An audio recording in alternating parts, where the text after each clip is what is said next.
한 주간도 주의 은혜 안에서 모두들 평안하셨습니까? 앞뒤 또 좌우에 계신 분들과 이렇게 인사하겠습니다. 하나님께서 인도하십니다. 하나님께서 인도하십니다. 하나님께서 인도하십니다. 하나님을 예배하는 여러분들 모두에게 주의 은혜와 평강이 함께 하시기를 소망합니다. 아주 오래전에 한 아는 지인 목사님께서 저에게 배우자를 위해 기도하고 있느냐라고 물어보신 적이 있습니다. 물론 그때는 당시에 저는 아직 결혼을 하지 않았던 상태였습니다. 그래서 배우자를 위한 기도를 어떤 기도를 하고 있냐라고 물으셨고, 저는 그냥 이러이러한 기도 제목을 놓고 기도하고 있습니다라고 이야기를 드렸죠. 그런데 그 목사님께서 정말 배우자를 위한 기도에 있어서 아주 자세하게 기도 제목을 이야기해야 한다라고 말씀을 하셨습니다. 키는 어느 정도인지, 외모와 직업, 가정 환경, 취미 활동까지 구체적으로 기도의 제목을 놓고 기도하라고 말씀을 하셨습니다. 그래서 그 이후로 배우자를 위한 저의 기도 제목은 바뀌었을까요? 바뀌지 않았습니다. 저는 그 목사님이 말씀하시는 거에 대해서 별로 그냥 시큰둥했습니다. 실제 어떤 분들은 앞서 말한 대로 그렇게 구체적으로 기도해야 한다라고 말씀을 하기도 하지만, 어떤 분들은 굳이 그렇게까지 안 해도 된다라고 또 말씀하시기도 합니다. 구체적으로 기도해야 한다라고 말씀하시는 분들은 오늘 우리가 함께 읽은 창세기 24장에 나타난 내용을 근거로 하여 말씀하시곤 합니다. 그런데 오늘 우리가 함께 읽었던 창세기 24장이 과연 정말 배우자를 위한 기도의 제목이 구체적이어야 한다는 그것을 근거하는 본문이 맞을까요? 오늘 본문의 내용을 함께 살펴보겠습니다. 오늘 본문은 아브라함의 종이 리브가의 집에 들어와 어떻게 여기까지 자신이 오게 되었는지, 자신의 주인인 아브라함의 명령에 따라 여기까지 오게 된 경위에 대해서 이야기하고 있습니다. 또한 어떻게 리브가를 만났고 또 그 가운데 어떠한 여정의 상황들이 자신에게 지금 있고, 그것을 리브가의 집에 와서 왜 이렇게 내가 말을 하고 있는지를 쭉 열거하고 있습니다. 우선 아브라함은 아들 이삭을 장가들도록 하기 위해서 자신의 종에게 신부감을 데려오도록 했습니다. 그런데 현재 살고 있는 가나안 땅에 있는 여인이 아니라 자신의 고향과 친족에게 가서 아내를 데려오도록 했습니다. 창세기 24장 4절 말씀을 함께 읽어봅니다. 시작. 내 고향 아내를 택하라. 아멘. 아브라함의 고향 친족에게로 가서 데려오도록 했죠. 그런데 지금 이 종이 가야 할 곳이 좀 구체적으로 어느 곳인지 본문에서는 이야기하고 있지는 않습니다. 여기에 대해서 두 가지를 생각해 볼 수는 있습니다. PPT 한 번만 보여주시면, 녹색으로 표시된 C라는 곳이 지금의 아브라함과 종이 함께 살고 있는 가나안 지역의 땅입니다.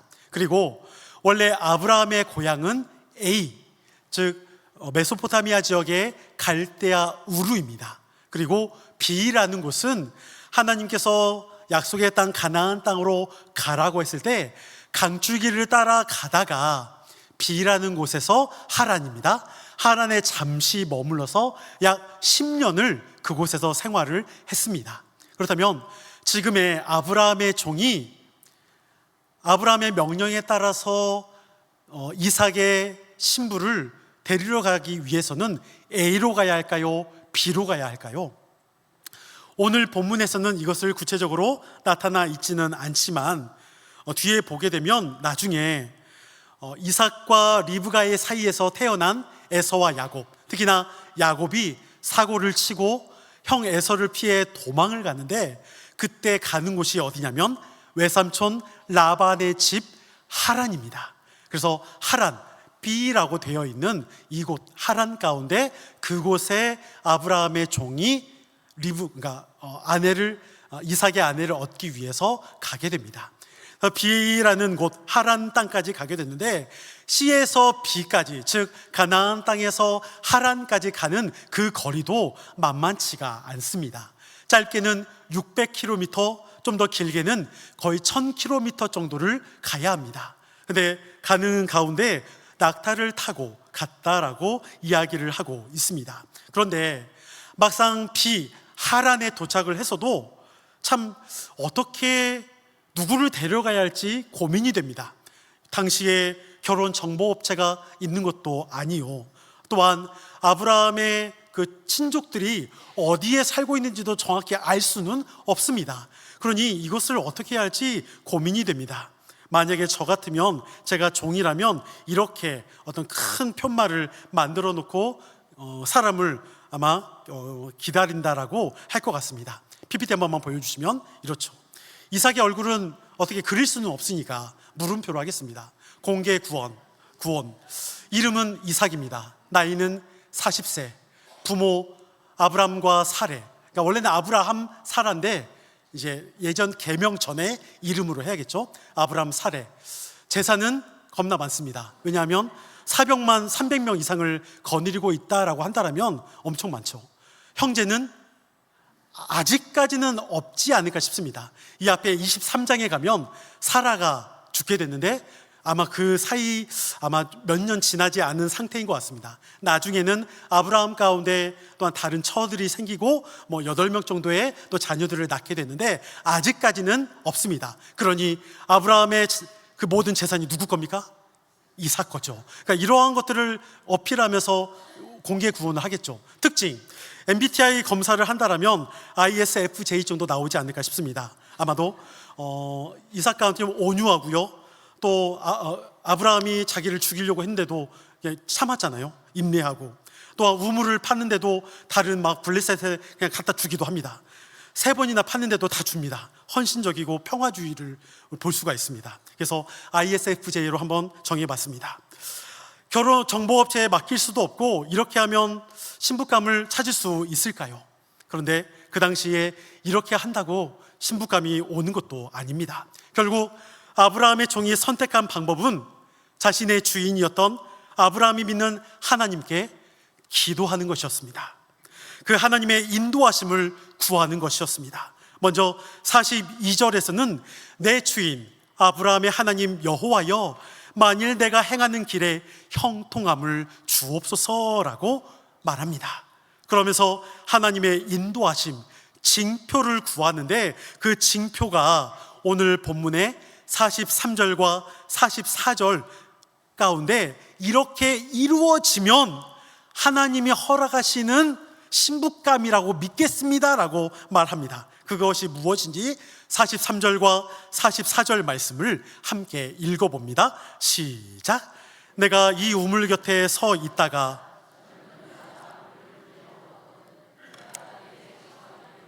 너는 물동이의 물을 내게 조금 마시게 하라 하여 그의 대답이 당신은 마시라. 내가 또 당신의 낙타를 위하여도 기르리라. 그 여자는 여호와께서 내 주인의 아들을 위하여 정하여 주신 자가 되리이다 하며. 아멘. 아브라함의 종이 우물 곁에 서 있다가 젊은 여인이 물을 기르러 올 때 이런 2가지의 조건에 대해 제시합니다. 하나는 자신이 좀 목말라서 물을 좀 달라라고 여인에게 말을 했을 때 자신에게 물을 줘야 한다 이야기합니다. 2번째는 내가 낙타에게 물을 좀 주면 안 되겠니라고 청하지 않아도 그냥 그 여인 스스로가 내가 낙타에게 물을 줄게요 라고 말하는 그 여인이라고 한다면 하나님께서 예비하신 이삭의 처로 내가 알겠습니다 라고 말합니다. 여러분, 이게 어려울까요? 별로 그렇게 어려운 기도 제목도 아닙니다. 그냥 내가 목말라 하니까 그래, 물 주는 여인, 그리고 같이 먼 길을 왔던 낙타들이 이렇게 10마리가 있으니까 낙타들이 좀 측은해 보였는지 그냥 물도 좀 주는 그런 여인이면 별로 어려울 게 없습니다. 그런데 여기에 한 가지 숨겨져 있는 게 있습니다. 뭐냐면 여러분, 보통 낙타 한 마리가 한 번 물을 먹을 때 먹는 양이 어느 정도인지 아십니까? 저도 좀 많이 먹거든요 요즘. 근데 저와 비교할 수 없습니다. 한 번 먹을 때 약 15분 정도를 먹을 때 70리터에서 많게는 140리터까지 마십니다. 그러니까 여러분 몇 마리가 왔죠? 10마리? 그냥 기준으로 만약에 100리터를 마신다고 한다면 100리터 곱하기 10마리? 그러면 1톤이에요. 이걸 누가 지금 갖다 주고 있어요? 리브가. 근데 이것을 아브라함의 종이 부탁하는 것이 아니라 리브가가 자기 스스로 가운데 내가 그렇게 먹이겠다, 먹여주겠다라고 한다는 거예요. 그러니까 어떤 학자들은 리브가가 여리여리한 여인이 아니라, 제가 1부 때 이렇게 이야기를 했는데 정성수 안수지사님처럼 막 이따만한 체격의 여인은 아니었을까, 그렇게 이야기를 하기도 했습니다. 여러분 1톤이라는 되는 양을 먹인다라고 하면은 계속 퍼서 갖다 주고 물론 이렇게 생각해 볼 수도 있습니다. 그냥 한 대여섯 번 하면 좀 괜찮겠지, 그냥 그 정도면 합격시켜주지 않을까, 이렇게 생각해 볼 수도 있겠죠. 그런데 창세기 24장 22절 말씀을 보니 이렇게 말하고 있습니다. 낙타가 마시기를 다 하매. 즉 아브라함의 종은 낙타에게 물을 다 줄 때까지 뭐 했다? 합격을 보류했어요. 그냥 지켜보고 있었어요. 왜 그럴까까지는 저도 차마 말씀을 못하겠습니다. 1톤이라는 물을 다 먹이는 그 순간까지도 그냥 기다리고 있었습니다. 평소보다 조금 낙타들이 덜 먹었을지는 모르겠지만 아무튼 배불리 먹었습니다. 아무튼 이렇게까지 해서 결국 리브가가 합격선을 받게 되는 것처럼 보여집니다. 하나님께서 준비하신 여인이라고 생각되는 어떤 그러한 장면입니다. 이제 아브라함의 종은 폐물과 같은 것들을 리브가에게 주고 유숙할 곳이 없느냐며 묻고 결국 리브가의 집으로 향합니다. 그리고 오늘 우리가 함께 읽은 본문이 리브가의 집에 가서 오빠 라반과 또한 어머니 가운데 함께 대화하는 그러한 장면들을 이야기를 하고 있습니다. 오늘 본문에 근데 여기서 강조되는 것이 있습니다. 아브라함의 종의 기도가 딱 맞아 떨어지고 있는 것을 강조하는 것이 아닙니다. 리브가의 인성이 정말 바르고 또한 그녀가 친절하고 인내심을 갖고 힘이 좋다 이런 것을 말하는 것도 아닙니다. 오늘 본문에서 강조하고 있는 것은 딱 한 가지입니다. 바로 하나님의 인도하심입니다. 우리 48절 말씀을 함께 읽어보겠습니다. 시작. 내 주인 아브라함의 하나님 여호와께서 나를 바른 길로 인도하사 나의 주인의 동생의 딸을 그의 아들을 위하여 택하게 하셨으므로 내가 머리를 숙여 그에게 경배하고 찬송하였나이다. 아멘. 실제 아브라함의 종이 여호와 하나님을 잘 믿었던 종인지는 알 수는 없습니다. 다만 이 종이 충성을 다하는 것은 다른 누군가가 아니라 자신의 주인 아브라함이죠. 그러니 그렇게 먼 거리까지 약 600에서 1000km를 신부를 찾아왔습니다. 그리고 아브라함이 믿는 하나님께 기도했습니다. 나를 바른 길로 인도하셨습니다. 자신의 주인의 하나님을 신뢰했던 것이죠. 이 아브라함의 종은 지금까지 있었던 일을 리브가의 가족들에게 이야기하며 하나님께서 이렇게 나를 인도해 가고 계심을 확신하며 그 말을 마무리하고 있습니다. 어떻게 보면 우물가의 여인들이 물을 길러 오는 행동은 매일 반복되는 평범한 일상이죠. 또한 나그네에게 물을 대접하는 것도 그리 어려운 것은 절대 아닙니다. 물론 낙타에게 물을 먹이는 일은 쉽지 않은 일이지만 이 먼 곳까지 자신이 와야만 했고 또한 주인의 당부대로 만나야 할 여인이 있다면 이 종은 분명한 하나님의 섭리가 실제로 어떻게 나타나는지를 봐야만 했습니다. 그리고 이것이 이루어지는 그 순간이 과연 어느 때였는지, 저는 오늘 본문에서 이것이 이루어지는 때가 아니라 이미 그 앞서서 하나님께서 인도해 가고 있음을 말씀하고 있다 생각됩니다. 창세기 24장 14절과 15절 말씀 우리 함께 읽어봅니다. 시작. 한 소녀에게 이르기를 청하건대 너는 물동이를 기울여 나로 마시게 하라 하리니 그의 대답이 마시라 내가 당신의 낙타에게도 마시게 하리라 하면 그는 주께서 주의 종 이삭을 위하여 정하신 자라. 이로 말미암아 주께서 내 주인에게 은혜 베푸심을 내가 알겠나이다. 말을 마치기도 전에 리브가가 물동이를 어깨에 메고 나오니 그는 아브라함의 동생 나홀의 아내 밀가의 아들 부두엘의 소생이라. 아멘. 앞에 처음에 아브라함의 종이 리브가를 만났을 때 그 내용의 말씀인데 오늘 본문에서도 이게 동일하게 또 나오고 있습니다. 오늘 본문의 45절 가운데서도 내가 마음속으로 말하기를 마치기도 전에 리브가가 등장했다라고 말하고 있습니다. 그리고 46절, 47절 가운데도 이 말씀과 동일하게 이야기하는 장면이 등장합니다. 아브라함의 종이 우물가에서 나에게 물도 주고 낙타에게 물을 주는 한 소년을 만나게 해달라고 기도했는데 그 말이 끝나기도 전에 리브가가 등장합니다. 여러분, 리브가에 대한 정보는 아브라함의 동생 나홀의 아들 부두엘의 딸로 나옵니다. 이미 하나님께서 예비해 놓으셨죠. 그런데 이 상황을 이미 아브라함도 예고했습니다. 창세기 24장 7절에서 이미 아브라함이 자신의 종에게 이렇게 말한 적이 있습니다. 하늘의 하나님 여호와께서 나를 내 아버지의 집과 내 고향 땅에서 떠나게 하시고 내게 말씀하시며 내게 맹세하여 이르시기를 이 땅을 내 씨에게 주리라 하셨으니 그가 그 사자를 너보다 앞서 보내실지라. 내가 거기서 내 아들을 위하여 아내를 택할지니라. 아멘. 아브라함도 이미 하나님께서 사자를 보낼 거다라고 종에게 확신을 주었습니다. 앞서 아브라함의 종이 구하자마자 리브가가 나타났죠. 근데 이것이 우연이 아닙니다. 단지 어떠한 상황 가운데 만나게 하신 것이 아닙니다. 하나님께서 약속하셨고 또한 인도하셨으며 그것이 오늘 본문 가운데 성취하고 말하고 있는 것을 볼 수가 있습니다. 이 종이 봤을 때 이 여인을 만나는 것은 그냥 자기 주인의 아들과 짝지어주기 위한 어떤 선을 주선하기 위한 단순한 만남이 아닙니다. 아브라함이 여러분 어떠한 사람일까요? 하나님이 자식이 없는 가운데 민족을 이루겠다 하신 사람입니다. 약속을 그렇게 받았던 사람입니다.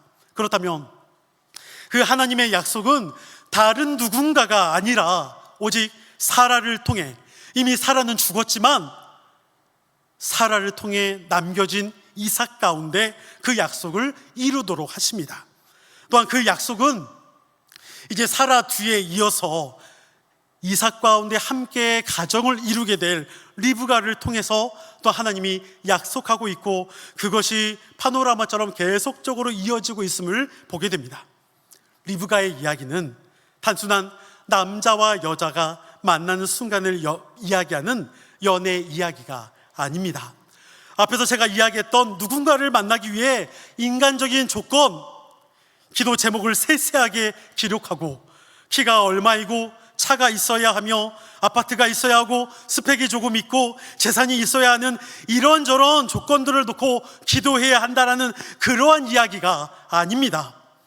하나님께서 아브라함에게 민족과 땅을 약속하셨다면 이제 그 약속이 아브라함으로 끝나는 것이 아니라 이삭을 통해 그 약속이 이루어질 것을 하나님께서 인도해 가시는 약속의 성취가 오늘 24장 가운데 있다라는 것입니다.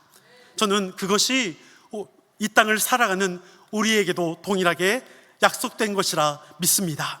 때로는 우리도 우리 앞길에 대해 전혀 알지 못하고 두려워하며 걱정할 때가 있습니다. 내 뜻대로 되지 않는 것처럼 보여지고 때로는 길이 막힌 것 같은 순간이 우리에게도 있습니다. 그러다 보니 자신이 없습니다.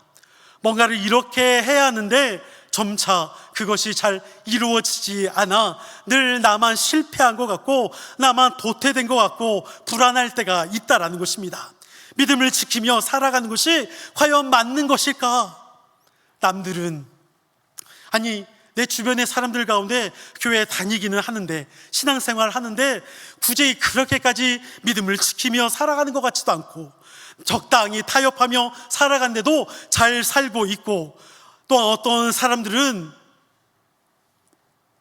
지역이 뭔가 새롭게 보상받아 아파트까지 확 올랐는데, 그런데 왜 나에게는 이러한 것도 일어나지 않느냐며, 때로는 우리도 그렇게 실망할 때가 있지는 않으십니까?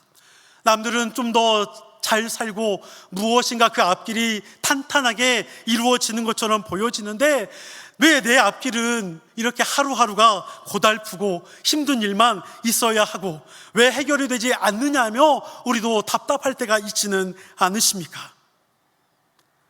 스스로 절망할 때가 있고 아파하는 그런 순간 가운데 오늘 우리가 다시 한번 이 말씀을 통해 얻어야 할 것은, 앞이 보이지 않는 그 가운데 더욱 하나님 앞에 기도하기를 소망합니다. 아브라함의 종의 기도가 채 끝나기도 전에 하나님은 예비하셨고, 아니 그 가나안 땅에서 출발할 때부터 이미 아브라함은 믿었습니다. 여호와의 사자가 그 앞길을 분명히 인도할 것이라 믿었습니다. 그렇다면 지금의 저와 여러분들의 삶에서도 힘들고 어렵고 보이지 않는 막막한 상황 속에서도 하나님은 그 앞길을 인도해 가고 계시며, 또한 그리스도의 부활을 통하여 다시 한번 절망 가운데 우리가 멈춰섬이 아니라 다시 한 계단 한 계단 일어서며 다시 주님 앞에 신실하게 나아갈 수 있도록 우리를 붙잡아 주실 것입니다. 그 하나님의 인도하심, 그 섭리를 다시 한번 기억하며 내 삶에서 더욱 주님 앞에 기도하며 주님의 말씀을 붙들고 신실하게 나아가는 하나님의 인도하심 가운데 날마다 함께하는 저와 여러분이 되시기를 간절히 축원합니다.